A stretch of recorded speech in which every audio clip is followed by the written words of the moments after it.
ॐ नमः शिवाय। गजाननं भूतगणादिसेवितं कपितजम्बूफलचारुभक्षणम् उमासुतं शोकविनाशकारकं नमामि विघ्नेश्वरपादपङ्कजम्।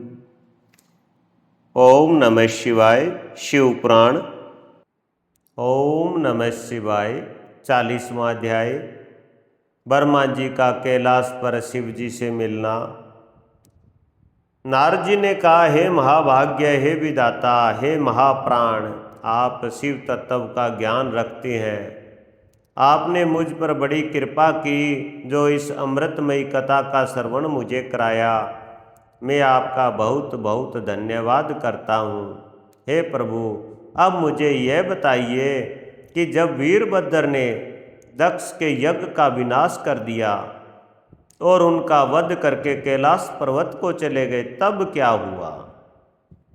ब्रह्मा जी बोले, हे मुनि श्रेष्ठ नारद, जब भगवान शिव द्वारा भेजी गई उनकी विशाल सेना ने यज्ञ में उपस्थित सभी देवताओं और ऋषियों को पराजित कर दिया और उन्हें पीट पीट कर वहाँ से भाग जाने को मजबूर कर दिया, तो वे सभी वहाँ से भागकर मेरे पास आ गए। उन्होंने मुझे प्रणाम करके मेरी स्तुति की तथा वहाँ का सारा वृत्तांत मुझे सुनाया। तब अपने पुत्र दक्ष की मुझे बहुत चिंता होने लगी और मेरा दिल पुत्र शोक के कारण व्यथित हो गया। तत्पश्चात मैंने श्रीहरि का स्मरण किया और अन्य देवताओं ऋषि मुनियों को साथ लेकर बैकुंठ लोक गया। वहाँ उन्हें नमस्कार करके हम सभी ने उनकी भक्ति भाव से स्तुति की। तब मैंने श्री हरि से विनम्रता से प्रार्थना की कि भगवान, आप कुछ ऐसा करें जिससे हम सभी का दुख कम हो जाए। देवेश्वर, आप कुछ ऐसा करें जिससे वह यज्ञ पूरा हो जाए तथा उसके यजमान दक्ष पुनः जीवित हो जाए। अन्य सभी देवताओं ऋषि मुनि भी पूर्व की भांति सुखी हो जाए। मेरे इस प्रकार निवेदन करने पर लक्ष्मीपति विष्णु जी, जो अपने मन में शिव जी का चिंतन कर रहे थे, प्रजापति वर्मा और देवताओं को संबोधित करते हुए इस प्रकार बोले, कोई भी अपराध किसी भी स्थिति में कभी भी किसी के लिए भी मंगलकारी नहीं हो सकता। हे विधाता, सभी देवता परम पिता परमेश्वर भगवान शिव के अपराधी हैं, क्योंकि इन्होंने यज्ञ में शिव जी का भाग नहीं दिया, साथ ही वहाँ उनका अनादर भी किया। उनकी प्रिय पत्नी सती ने भी उनके अपमान के कारण अपनी देह का त्याग कर दिया। उनका वियोग होने के कारण भगवान अत्यंत रुष्ट हो गए हैं। तुम सभी को शीघ्र ही उनके पास जाकर उनसे क्षमा मांगनी चाहिए। भगवान शिव के पैर पकड़कर उनकी स्तुति करके उन्हें प्रसन्न करो, क्योंकि उनके कुपित होने से संपूर्ण जगत का विनाश हो सकता है। दक्ष ने शिव जी के लिए अपशब्द कहकर उनके हृदय को विदीर्ण कर दिया है, इसलिए उनसे अपने अपराधों के लिए क्षमा मांगो। उन्हें शांत करने का यही सर्वोत्तम उपाय है। वे भक्त वत्सल है। यदि आप लोग चाहे तो मैं भी साथ चलकर उनसे क्षमा याचना करूँगा। ऐसा कहकर भगवान श्री हरि, मैं और अन्य देवता एवं ऋषि मुनि आदि कैलाश पर्वत की ओर चल दिए। वह पर्वत बहुत ही ऊंचा और विशाल है। उसके पास में ही शिव जी के मित्र कुबेर का निवास स्थल अलकापुरी है। अलकापुरी महादिव्य एवं रमणीय है। वहाँ चारों ओर सुगंध फैली हुई थी। अनेक प्रकार के पेड़ पौधे शोभा पा रहे थे। उसी के भारी भाग में परम पावन नंदा और अलकनंदा नामक नदियाँ बहती हैं। इनका दर्शन करने से मनुष्य को सभी पापों से मुक्ति मिल जाती है। हम लोग अलकापुरी से आगे उस विशाल वट के वृक्ष के पास पहुँचे जहाँ दिव्य योगियों द्वारा पूजित भगवान शिव विराजमान थे। वह वट वृक्ष 100 योजन ऊंचा तथा उसकी अनेक शाखाएं 75 योजन तक फैली हुई थी। वह परम पावन तीर्थ स्थल है। यहाँ भगवान शिव अपनी योगाराधना करते हैं। उस वट वृक्ष के नीचे महादेव जी के चारों ओर उनके गण थे और यक्षों के स्वामी कुबेर भी बैठे थे। तब उनके निकट पहुंचकर विष्णु आदि समस्त देवताओं ने अनेकों बार नमस्कार कर उनकी स्तुति की। उस समय शिव जी ने अपने शरीर पर भस्म लगा रखी थी और वे कुशासन पर बैठे थे और ज्ञान का उपदेश वहाँ उपस्थित गणों को दे रहे थे। उन्होंने अपना बायां पैर अपनी दाईं जांघ पर रखा था और बाएं हाथ को बाएं पैर पर बाएं पैर पर रख रखा था। उनके दाएं हाथ में रुद्राक्ष की माला थी। भगवान शिव के साक्षात रूप का दर्शन कर विष्णु जी और सभी देवताओं ने दोनों हाथ जोड़कर और अपने मस्तक को झुकाकर दया सागर परमेश्वर शिव से क्षमा याचना की और कहा कि हे प्रभु, आपकी कृपा के बिना हम नष्ट भ्रष्ट हो गए हैं, अतः प्रभु आप हम सब की रक्षा करें। भगवान, हम आपकी शरण में आए हैं, हम पर अपनी कृपा दृष्टि बनाए रखें। इस प्रकार सभी देवता व ऋषि मुनि भगवान शिव का क्रोध कम करने और उनकी प्रसन्नता के लिए प्रार्थना करने लगे। ओम नमः शिवाय। ओम नमः शिवाय। 41वां अध्याय, शिव द्वारा दक्ष को जीवित करना। देवताओं ने महादेव जी की बहुत स्तुति की और कहा, भगवान आप ही परम ब्रह्मा है और इस जगत में सर्वत्र व्यापत है। आप मृत्युंजय है। चंद्रमा सूर्य अग्नि आपकी 3 आँखें हैं। आपके तेज से ही पूरा जगत प्रकाशित है। ब्रह्मा विष्णु इंद्र और चंद्र आदि देवता आपसे ही उत्पन्न हुए हैं। आप ही इस संसार का पोषण करते हैं। भगवान आप करुणामय है। आप ही दुष्टों का संहार करते हैं। प्रभु आपकी आज्ञानुसार अग्नि जलती है और सूर्य अपनी तपन से झुलसता है। मृत्यु आपके भय से कांपती है। हे करुणा निधान, जिस प्रकार आज तक आपने हमारी हर विपत्ति से रक्षा की है, उसी प्रकार हमेशा अपनी कृपा दृष्टि बनाए। भगवान, हम अपनी सभी गलतियों के लिए आपसे क्षमा मांगते हैं। आप प्रसन्न होकर यज्ञ को पूर्ण कीजिए तथा यजमान दक्ष का उद्धार कीजिए। वीरभद्र और महाकाली के प्रहारों से घायल हुए सभी देवताओं व ऋषियों को आरोग्य प्रदान करे। उन सभी की पीड़ा को कम कर दे। हे शिव जी, आप प्रजापति दक्ष के अपूर्ण यज्ञ को पूर्ण कर दे और दक्ष को पुनर्जीवित कर दे। भंग ऋषि उनको उनकी आँखें, पूषा को दांत प्रदान करे। साथ ही जिन देवताओं के अंग नष्ट हो गए हैं उन्हें ठीक कर दे। आप सभी को आरोग्य प्रदान करे। हम आपको यज्ञ में पूरा पूरा भाग देंगे। ऐसा कहकर हम सभी देवता त्रिलोकीनाथ महादेव के चरणों में लेट गए। हमारी स्तुति और अनुनय विनय से भगत वत्सल भगवान शिव प्रसन्न हो गए।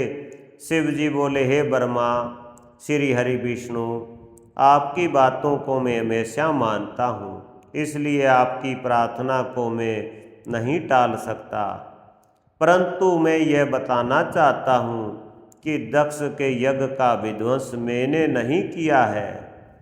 उसके यज्ञ का विध्वंस इसलिए हुआ क्योंकि वह हमेशा दूसरों का बुरा चाहता है, उनसे द्वेष रखता है, परंतु जो दूसरों का बुरा चाहता है उसका ही बुरा होता है। अतः हमें कोई भी ऐसा कार्य नहीं करना चाहिए जिससे किसी को कष्ट हो। तुम्हारी प्रार्थना से मैंने तुम्हें क्षमा कर दिया और तुम्हारी विनती मानकर मैं दक्ष को जीवित कर रहा हूँ, परंतु दक्ष का मस्तक अग्नि में जल गया है, इसलिए उनके सिर के स्थान पर बकरे का सिर जोड़ना पड़ेगा। भग सूर्य के नेत्र से यज्ञ भाग को देख पाएंगे तथा पूषा के टूटे हुए दांत सही हो जाएंगे। मेरे गणों द्वारा मारे गए देवताओं के टूटे हुए अंग भी ठीक हो जाएंगे। भृंगु की दाढ़ी बकरे जैसी हो जाएगी। सभी अद्रवयु प्रसन्न होंगे। यह कहकर वेदी के अनुसरण करता परम दयालु भगवान शंकर चुप हो गए। तत्पश्चात मैंने और विष्णु जी सहित सभी देवताओं ने भगवान शिव का धन्यवाद किया। फिर देव ऋषियों सहित शिव जी को उस यज्ञ में आने के लिए आमंत्रित कर हम लोग यज्ञ के स्थान पर गए जहाँ दक्ष ने अपना यज्ञ आरंभ किया था। उस कनखल नामक यज्ञ क्षेत्र में शिवजी भी पधारे। तब उन्होंने वीरभद्र द्वारा किए गए उस विध्वंस को देखा। सवा, सवदा, पूषा, तृष्टि, धृति, समसत ऋषि, पितर, अग्नि व यज्ञ गंधर्व और राक्षस वहाँ पड़े हुए थे। कितने ही लोग अपने प्राणों से हाथ धो चुके थे। तब भगवान शिव ने अपने परम पराक्रमी सेनापति वीरभद्र का स्मरण किया। याद करते ही वीरभद्र तुरंत वहाँ प्रकट हो गए और उन्होंने भगवान शिव को नमस्कार किया। तब शिव जी हंसते हुए बोले कि हे वीरभद्र, तुमने तो थोड़ी सी देर में सारा यज्ञ विध्वंस कर दिया और देवताओं को भी दंड दे दिया। हे वीरभद्र, तुम इस यज्ञ का आयोजन करने वाले दक्ष को जल्दी से मेरे सामने ले आओ। भगवान शिव की आज्ञा पाकर वीरभद्र गए और दक्ष का शरीर वहाँ लाकर रख दिया, परंतु उसमें सिर नहीं था। दक्ष के शरीर को देखकर शिव जी ने वीरभद्र से पूछा कि दक्ष का सिर कहाँ है। तब वीरभद्र ने बताया कि दक्ष का सिर काटकर उसने यज्ञ की अग्नि में डाल दिया था। तब शिव जी के आदेश अनुसार बकरे का सिर दक्ष के धड़ में जोड़ दिया गया। जैसे ही शिव जी की कृपा दृष्टि दक्ष के शरीर पर पड़ी वह जीवित हो गया।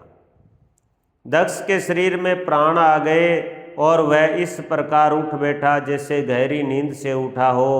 उठते ही उसने अपने सामने महादेव जी को देखा। उसने उठकर उन्हें प्रणाम किया और उनकी स्तुति करने लगा। उसके यानी दक्ष के हृदय में प्रेम उमड़ आया और उसके प्रसन्नचित्त होते ही उसका कलुषित हृदय निर्मल हो गया। तब दक्ष को अपनी पुत्री का भी स्मरण हो गया और इस कारण दक्ष बहुत लज्जित महसूस करने लगा। तत्पश्चात अपने को संभालते हुए दक्ष ने करुणानिधान भगवान शिव से कहा, हे कल्याण में महादेव जी, आप ही इस जगत के आदि और अंत है। आपने ही इस सृष्टि की रचना का विचार किया है। आपके द्वारा ही हर जीव की उत्पत्ति हुई है। मैंने आपके लिए अपशब्द कहे और आपको यज्ञ में भाग भी नहीं दिया। मेरे बुरे वचनों से आपको बहुत चोट पहुंची है, फिर भी आप मुझ पर कृपा कर यहाँ मेरा उद्धार करने आ गए।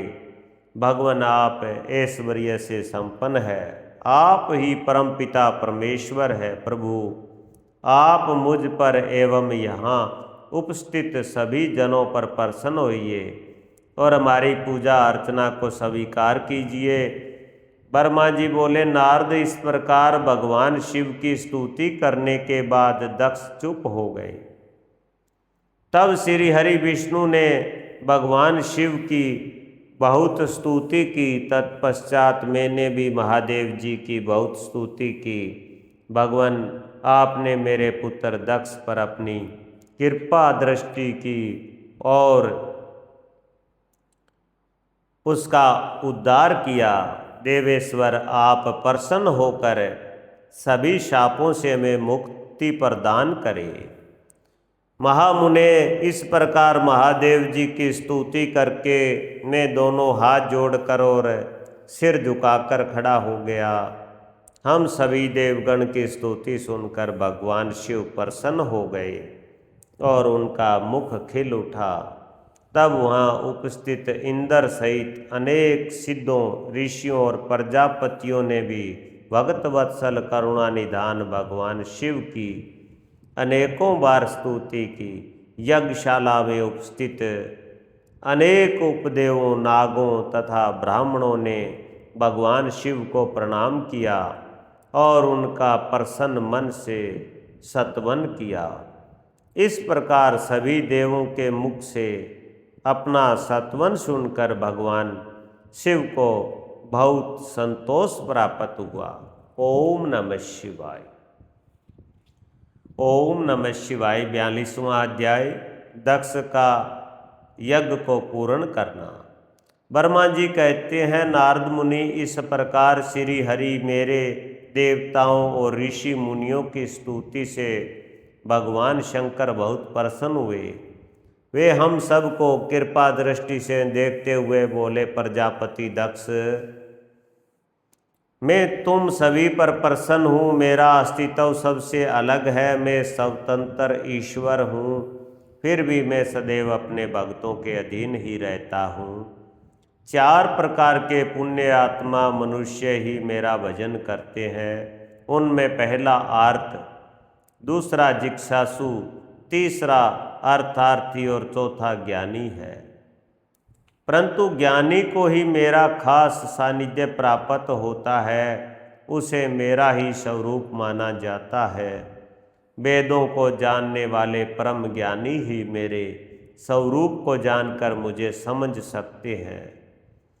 जो मनुष्य कर्मों के अधीन रहते हैं वे मेरे स्वरूप को नहीं पा सकते। इसलिए तुम ज्ञान को जानकर शुद्ध हृदय एवं बुद्धि से मेरा स्मरण कर उत्तम कर्म करो। हे दक्ष, मैं ही ब्रह्मा और विष्णु का रक्षक हूँ। मैं ही आत्मा हूँ। मैंने ही इस संसार की सृष्टि की है। मैं ही संसार का पालन करता हूँ। मैं ही दुष्टों का नाश करने के लिए संहारक बन उसका विनाश करता हूँ। बुद्धिहीन मनुष्य जो कि सदैव सांसारिक बंधनों और मोह माया में फंसे रहते हैं, कभी भी मेरा साक्षात्कार नहीं कर सकते। मेरे भक्त सदैव मेरे ही स्वरूप का चिंतन और ध्यान करते हैं।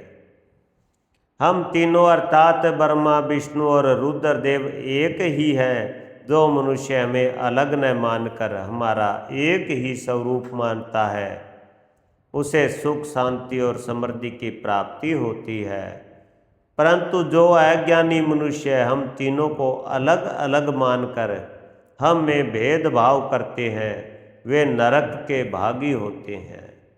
हे प्रजापति दक्ष, यदि कोई श्री हरि का परम भगत मेरी निंदा या आलोचना करेगा या मेरा भगत होकर ब्रह्मा और विष्णु का अपमान करेगा, उसे निश्चय ही मेरे कोप का भागी होना पड़ेगा। तुम्हें दिए गए सभी शाप उसको लग जाएंगे। भगवान शिव के इन वचनों को सुनकर सभी देवताओं, ऋषि मुनियों तथा श्रेष्ठ विद्वानों को हर्ष हुआ तथा दक्ष भी प्रभु की आज्ञा मानकर अपने परिवार सहित शिव जी की भक्ति में मगन हो गया। सब देवता भी महादेव जी का ही गुणगान करने लगे। वे शिव भक्ति में लीन हो गए और उनके भजनों को गाने लगे।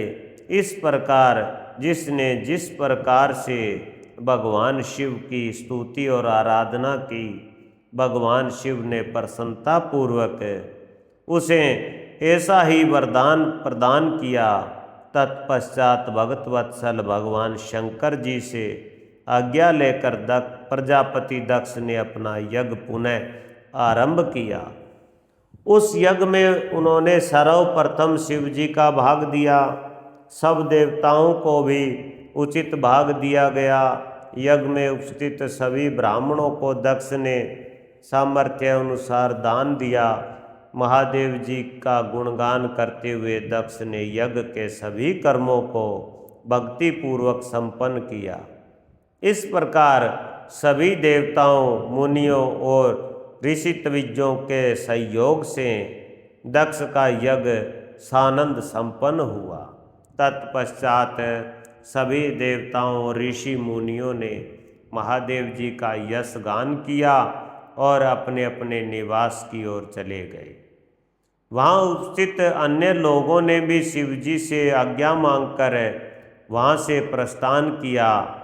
तब मैं और विष्णु जी भी शिव वंदना करते हुए अपने अपने लोक को चल दिए। दक्ष ने करुणानिधान भगवान शिव की अनेकों बार स्तुति की और शिव जी को बहुत सम्मान दिया। तब वे भी प्रसन्न होकर अपने गणों को साथ लेकर कैलाश पर्वत पर चल दिए।